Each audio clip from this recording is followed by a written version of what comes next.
And welcome back. If you cast a ballot in 2018 or any other recent election, chances are good that you're on the permanent early voter list for mail-in ballots. But some lawmakers want to make that list a little less permanent, and there's a warning that hundreds of thousands of voters could be knocked off. Joining us this morning, Ben Giles of the Arizona Capitol-Times.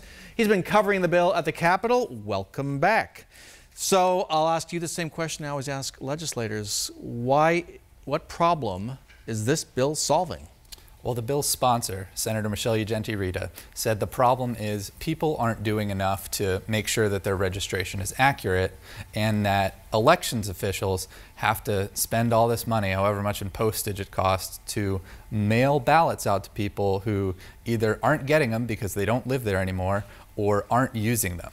And that's a waste of resources, she argues. Okay, let's follow that thinking. Are there numbers? How much money in postage stamps is being wasted, or time?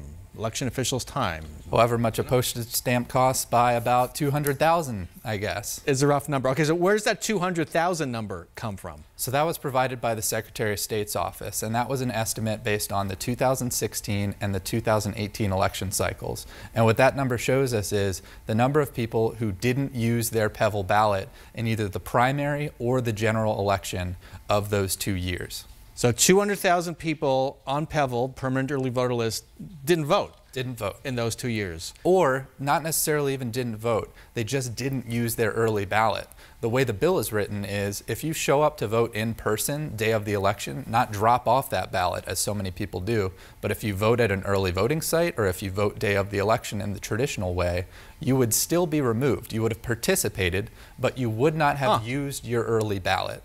And that's what Ugenti-Rita is trying to get at here. She feels like if people aren't using this mail-in ballot system the way that it was intended, which she argues is mostly to mail it back in, she doesn't want those being sent out anymore. So does this go back to the midterms? And she was kind of one of the people leading the way on how, why are all these people with mail-in ballots waiting until the last minute to mail them in or drop them off? Is that what this is all about? I think it's all tied together, yeah. There was another bill, as you kind of alluded to, that would have banned people from dropping the ballots off at all. It would have required you to mail it back in. That hasn't gone anywhere in the Senate so far. This is a lesser effort, and I guess it's still that participation issue, right? Not necessarily voter participation, but specifically Pebble participation. Some on the left labeled this voter suppression. Is there any evidence of that? People are still voting, perhaps, or they're just choosing not to. The fear is that this will sow confusion because somebody who signs up for it, again, the word permanent is in the name of this list. And if you signed up for it however many years ago, you can expect that you will get mailed a ballot for every election, every single cycle. So say you just don't feel like voting for 2 years, and then in another cycle you feel like casting a ballot. What happens when you don't get it? That's why elections officials who have tried to tweak the bill a little bit to make it better have put in kind of the authority to alert people if they're going to be kicked off Pebble. I'll tell you what happens if people don't get their ballot. You know what happens? They call me or they email me because they're so confused. So I've got mixed feelings about this.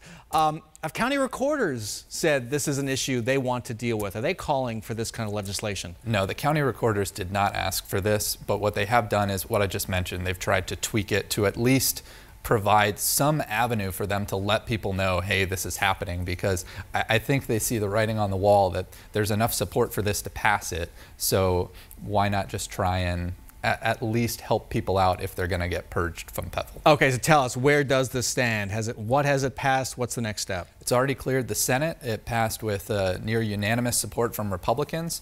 It needs to be heard in the House Elections Committee next. It could be heard this very week. Your prediction? Passes the House? I think it'll pass. Pass the House. Yeah. All right. Ben Giles, thanks so much for joining us. Thank you.